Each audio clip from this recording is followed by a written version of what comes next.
नमस्कार, स्वागत है आप सभी का। मैं हूं प्रीति सिंह।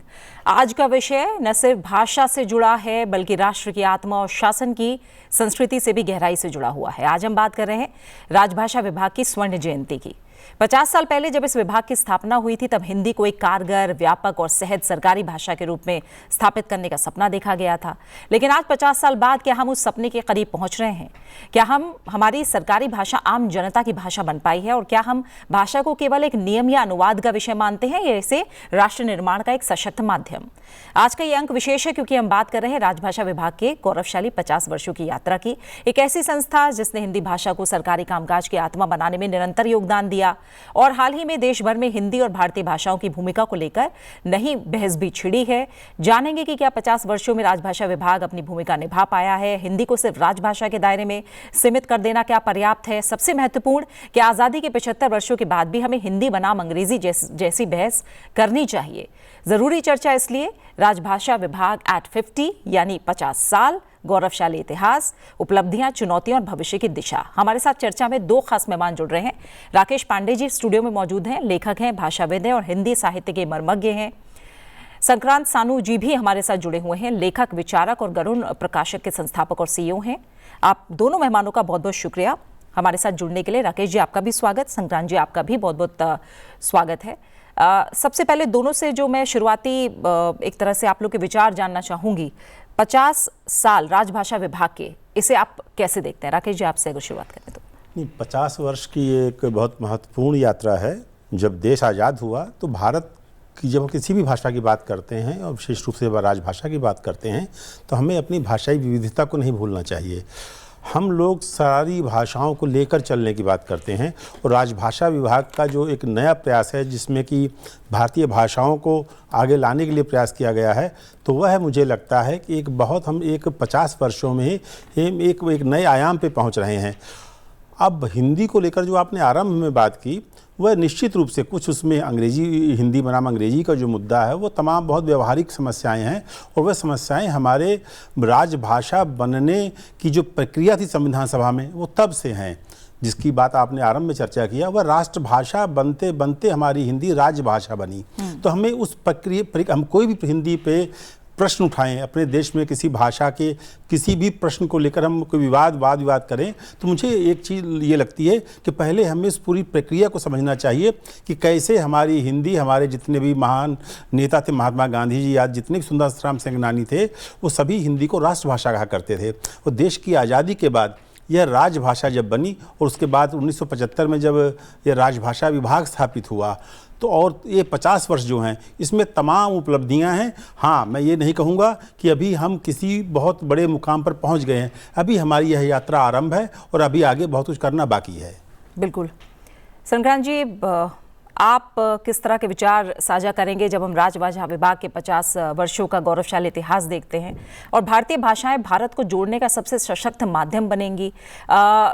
लगातार हमने देखा अमित शाह जी ने जिस तरह के एक तरह से रिमार्क्स दिए हैं इस मौके पर और ये बात कही है, कैसे आप समझते हैं कि जो भारतीय भाषाएं हैं वो एक बड़ा किरदार निभा सकती हैं जब हम भारतीय भाषाओं की एक तरह से सशक्त माध्यम की बात करते हैं, आपस में जोड़ने की और संवाद का, अभिव्यक्ति का? जी बिल्कुल। अगर आप पहली बात तो राजभाषा विभाग के 50 वर्ष के लिए उसको बधाई, और राजभाषा विभाग ने काफी महत्वपूर्ण भूमिका निभाई है, लेकिन अभी हमारा बहुत कार्य करना बाकी है। अगर आप विश्व भर में देखिए, और मैं लगभग 50 देशों में गया भाषा की शोध के लिए, मैंने देखा कि कोई भी देश अपनी भाषा को छोड़कर विकसित नहीं हुआ है। कोई भी विकसित देश हैं, चाहे आप जापान ले लो, साउथ कोरिया ले लो, जर्मनी ले लो, फ्रांस ले लो, अब चीन भी ले लो, वो सारे के सारे देश अपनी जन भाषाओं के आधार पर ही और अपनी मातृभाषाओं के आधार पर ही विकसित देश बने हैं।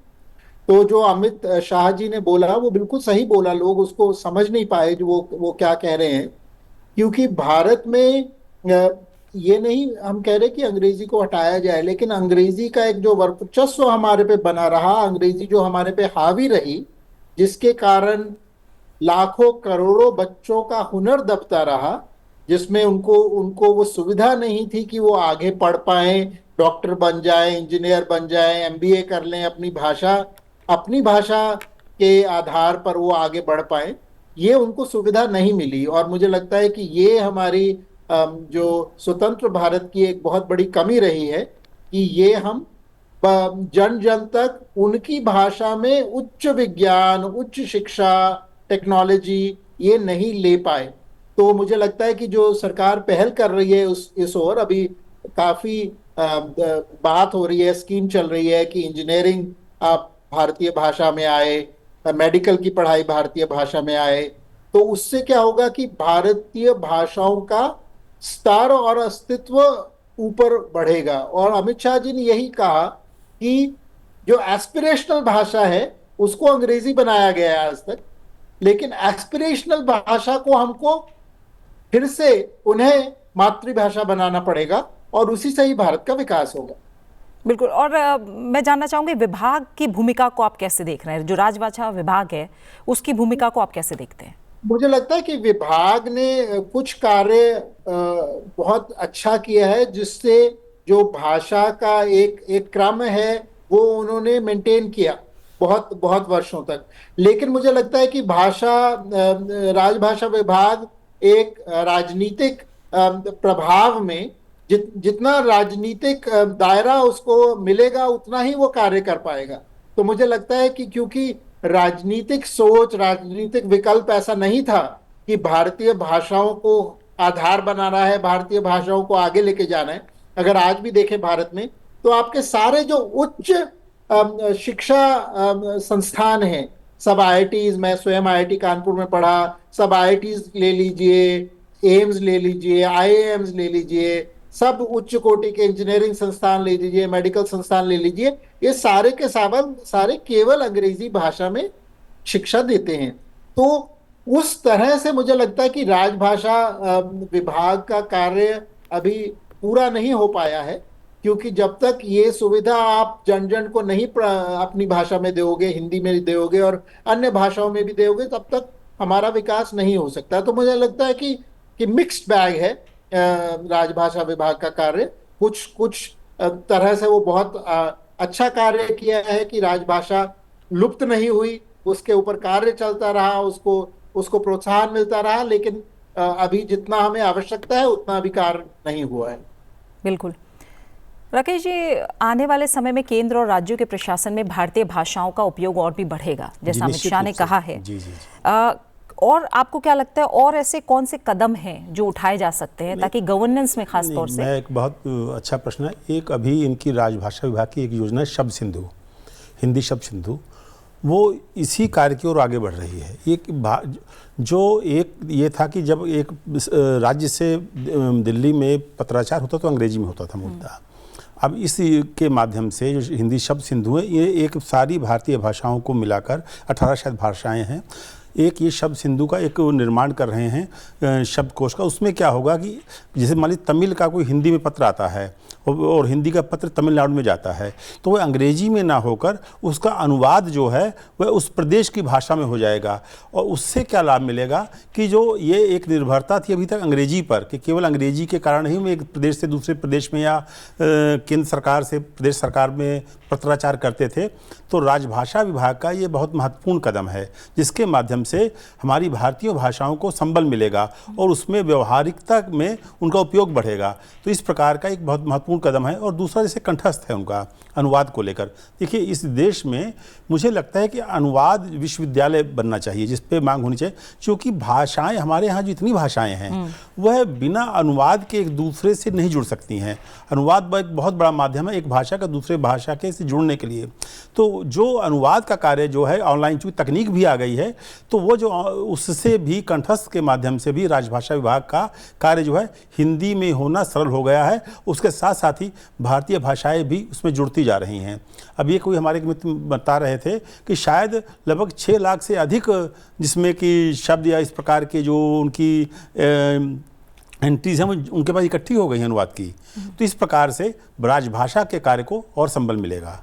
ठीक है, बिल्कुल।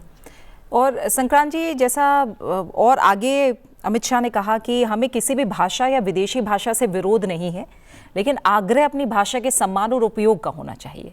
कैसे हम ये संतुलन बिठा सकते हैं कि भारतीय भाषाओं को बढ़ावा मिले, लेकिन जो बाकी भाषाएं हैं उनके महत्व को समझते हुए हम इस संतुलन को बढ़ाएं, कहीं ना कहीं कैसे किया जा सकता है?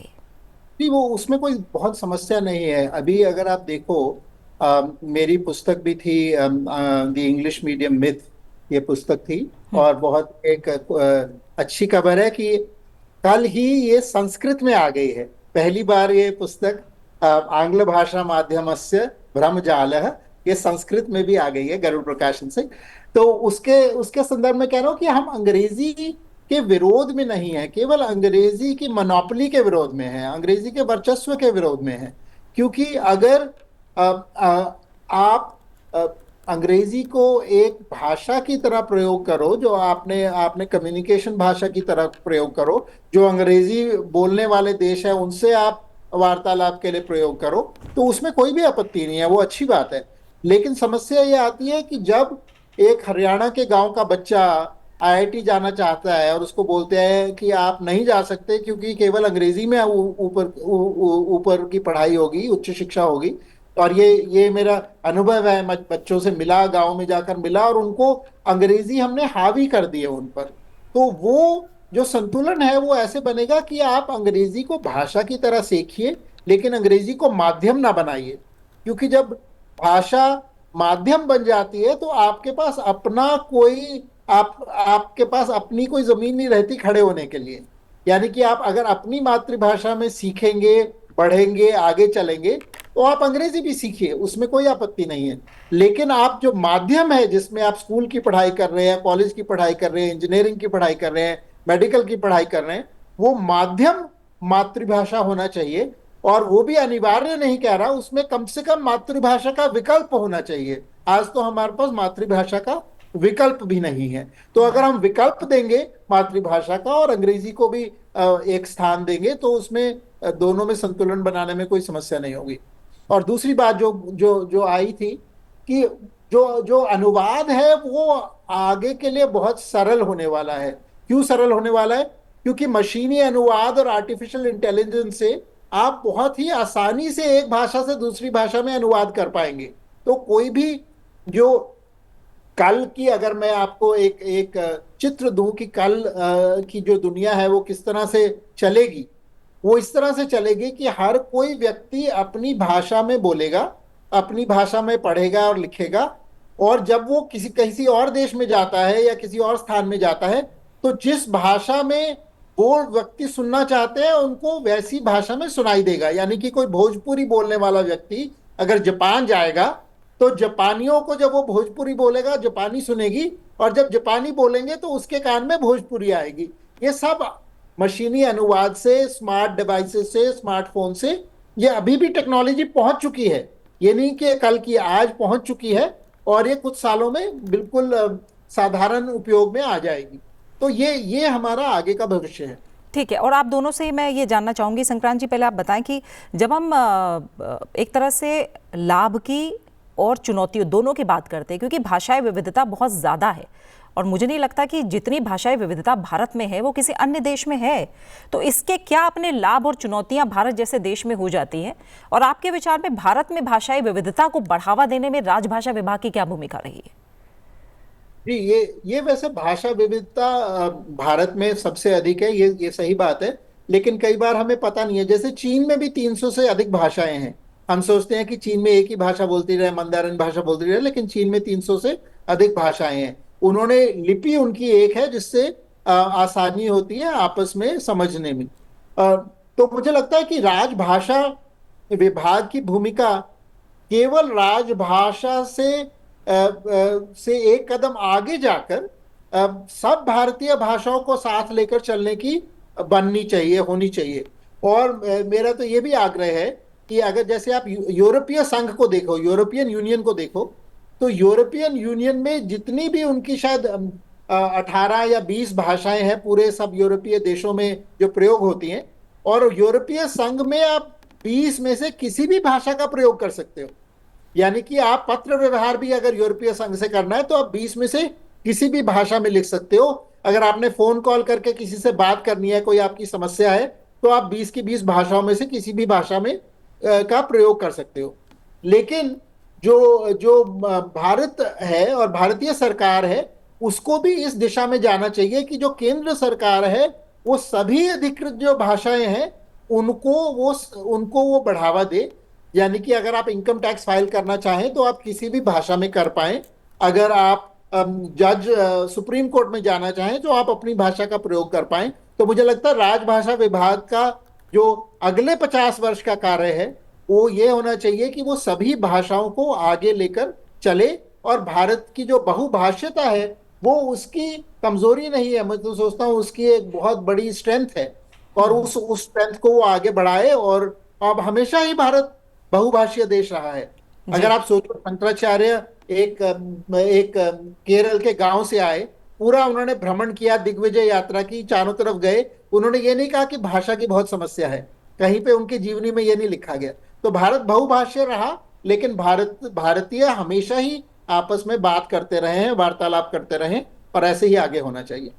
ठीक है, तो इस पर आप क्या कहेंगे जी, राकेश जी? और मैं साथ ही एक चीज़ और जोड़ूंगी मैं कि जो सरकारी प्रशासन है वो आम नागरिकों की भाषा में हो, जी जी तो ये लोकतंत्र और आत्मसम्मान दोनों के लिए जरूरी है, ऐसा उन्होंने भी कहा, अमित शाह जी ने हाँ, भी जी कहा जी है। जी बिल्कुल। मैं तो कैसे अधिक सुलभ और प्रभावी बनाया जा सकता है इसके उपयोग देखिए, को? आपने दो बातें, पहले तो जो आपने पहले कहा मैं उसको जरा बता दूं। मैंने बात भी वहीं शुरुआत की थी। जी। राजभाषा विभाग भारतीय भाषाओं को लेकर कदम उठा चुका है। मैंने कहा कि पहले जैसे हिंदी विभाग हुआ करता था, तो अभी वर्तमान सरकार ने उनका नाम बदलकर भारतीय अनुभाग उसमें एक स्थापित कर दिया गया है, जिसका कार्य ही यही है कि वह भारतीय भाषाओं के साथ वह अपना समन्वय स्थापित करे और उन भाषाओं के साथ जो उसके पर्यायवाची शब्द हैं उन भाषाओं में, जो जैसे मैंने हिंदी शब्द आपका सिंधु का बताया, तो एक भाषा का दूसरी भाषा में उसका अर्थ क्या है, पर्यायवाची शब्द क्या है, वह सारे कार्य राजभाषा विभाग ने आरंभ कर दिए हैं। और यही बड़ा महत्वपूर्ण कदम है कि दूसरी भाषाओं के साथ हमारी हिंदी का जो है एक समन्वय स्थापित होगा और उसमें कार्य होगा। और जो आपने दूसरा कहा कि आम जन से, देखिए आम जन में चेतना जो है वह एक केवल सरकारी कार्य नहीं है, ये मुझे लगता है यह एक आत्मचिंतन और हमें जो है ये आत्मसम्मान की बात भी है कि हमारी भारतीय भाषाएं बढ़ें। इसके लिए जो है मैं कई बार ये मुद्दा उठाता हूँ आपके इस कार्यक्रम के माध्यम से भी कि दिल्ली देश की राजधानी है। जब हम कलकत्ता जाते हैं, हम दक्षिण भारत में जाते हैं, तो आप देखते हैं कि जो वहाँ पे स्थानीय बाज़ार हैं, महाराष्ट्र जाइए, बम्बई, वहाँ मांग भी होती है, तो उनके जो नाम पट हैं दुकानों के वह उनकी क्षेत्रीय भाषाओं में अवश्य होते हैं। यह कमी आपको दिल्ली के कनॉट प्लेस में दिखाई पड़ेगी, जो कि वह केंद्र है भारत का, जो दिल्ली जो है, और वहाँ पर प्रमुख बाज़ार जो है, आप जाएंगे तो आपको वहाँ पूरे पे अंग्रेजी ही दिखाई पड़ेगी। तो मुझे लगता है उस मानसिकता को बदलने की ज़रूरत है कि वहाँ पर कनॉट प्लेस की दुकानों पे जो नाम पट हैं, जो बोर्ड हैं, उनमें हिंदी को भी स्थान मिले और वह किसी के दबाव में नहीं, वो जो वहाँ के दुकानदार हैं वह उस पर स्वतः हिंदी में नाम अपने नाम पर लिखें। और एक चीज़ और आप गौर करिएगा, जो विदेशी ब्रांड हैं, जो विदेशी वहाँ पे दुकानें जिनके ब्रांड हैं, उन्होंने हिंदी में लिखा हुआ है। अच्छा। और अगर आप देखेंगे जो भारतीय हमारे स्थानीय दुकानदार हैं, उन्होंने अंग्रेजी में लिखा हुआ है। तो मुझे लगता है जो आपने एक मानसिकता की बात की, जन चेतना की बात की, वास्तव में हिंदी का कार्य सरकारी कार्यालयों से बाहर निकलकर, सरकार में तो दबाव से कार्य हो जिसको नौकरी करनी है विभाग, लेकिन जब यह कार्य स्वतः चेतना से बाहर आएगा, एक आमजन हिंदी की बात करेगा। अभी अब शिक्षा की बात कर रहे हैं हम, उसके साथ ज्ञान की बात हिंदी में विकसित होनी चाहिए। हमारी न्याय प्रणाली जो है, अभी तक हमारे हाई कोर्ट जो हैं और सुप्रीम कोर्ट में हमारी न्याय की भाषा हिंदी नहीं बन पाई है। तभी हिंदी में मैंने पहले ही कहा कि बहुत कार्य होना बाकी है, और वह कार्य सरकारी डंडे से नहीं हो सकता है कि हर कार्य को आप कानून में बांध कर करा लेंगे।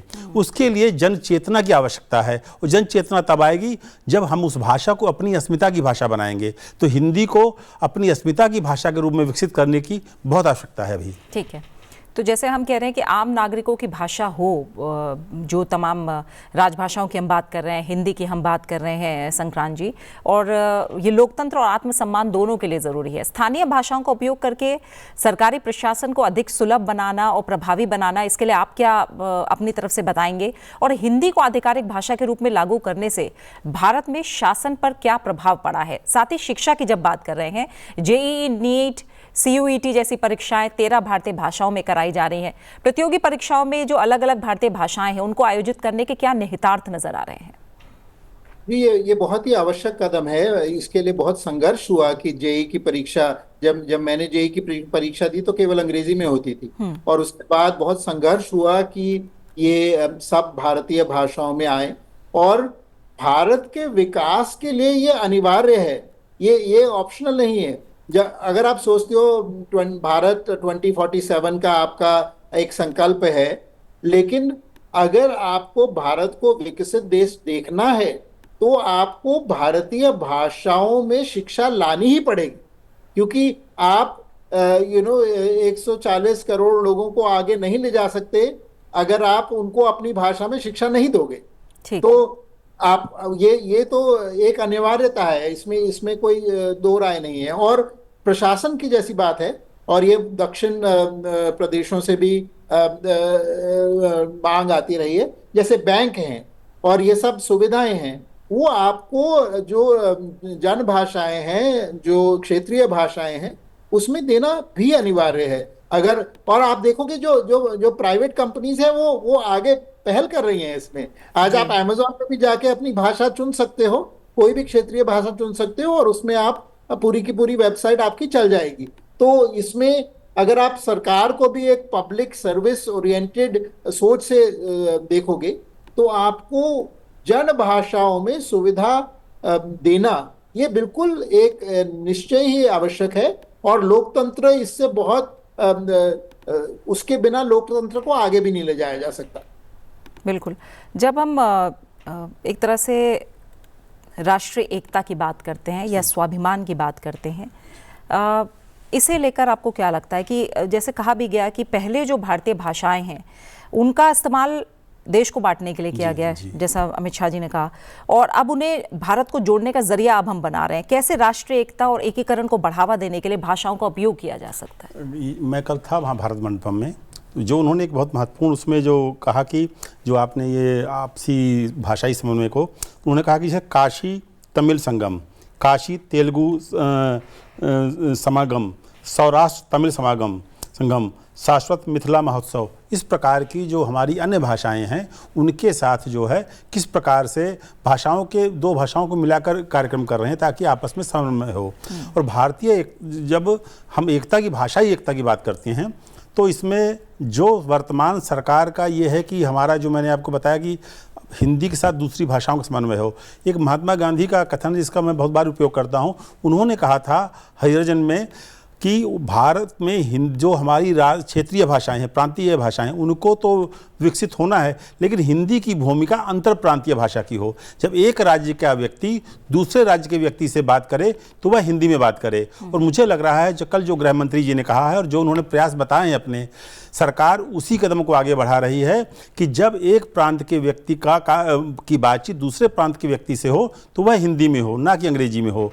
और मुझे लगता है तभी भाषाई एकता बढ़ेगी, और इस ओर मुझे लगता है कि राजभाषा विभाग जो है वह कार्य कर रहा है। ठीक है, इस पर आप क्या कहेंगे संक्रांत जी?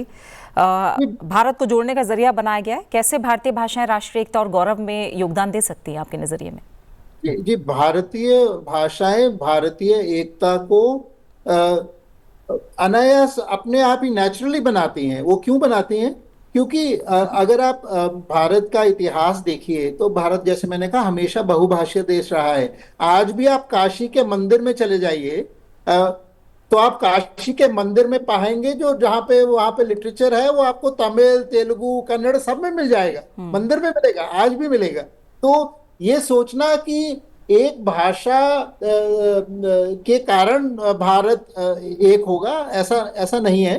भारत अपनी संस्कृति से, अपनी आस्था से सदियों से जुड़ा हुआ है, और उसमें एक भाषा उसके ऊपर थोपने की कोई आवश्यकता नहीं है, और ना ही ऐसा है। अगर एक लिंक लैंग्वेज रही है भारत में तो वो पुरातन काल से वैसे संस्कृत रही है, और हिंदी संस्कृत की बेटी ही है।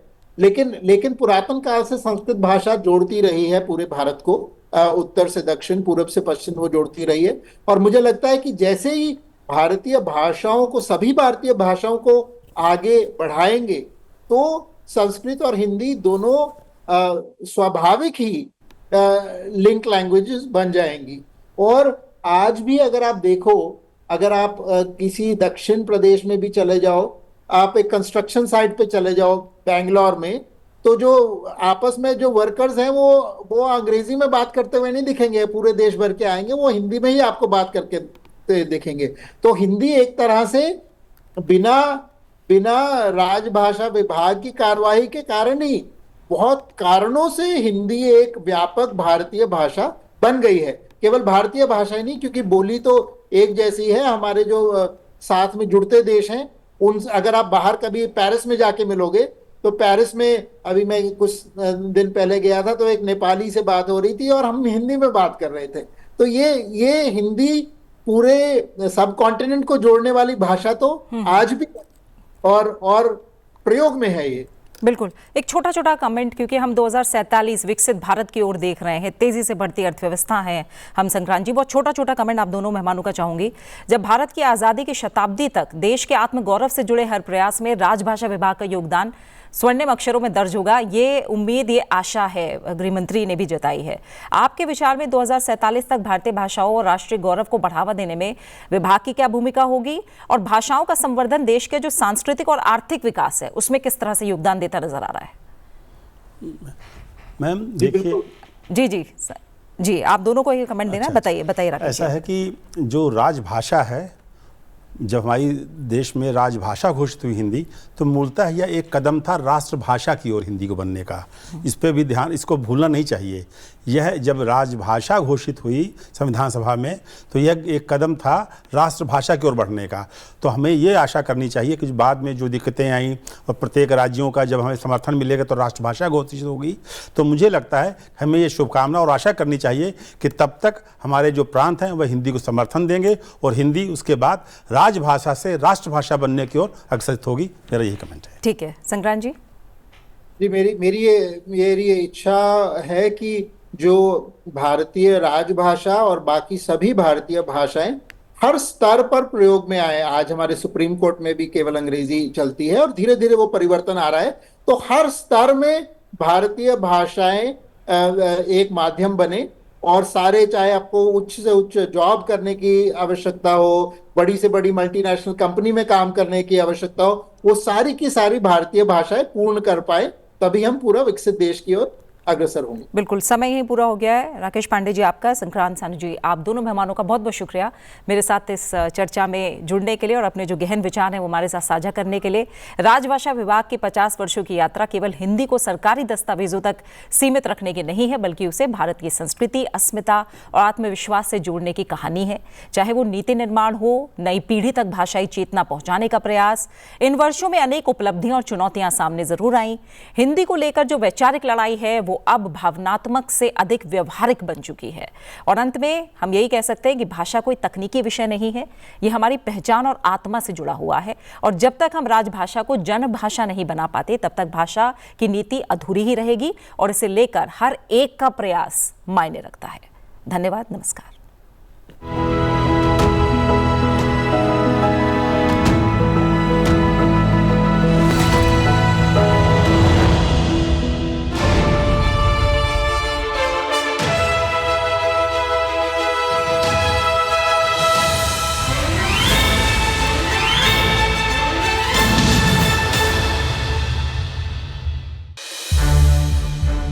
संसद टीवी के और भी प्रोग्राम्स देखने के लिए सब्सक्राइब करें हमारा YouTube चैनल और हाँ, इन्हें लाइक और शेयर करना ना भूलें।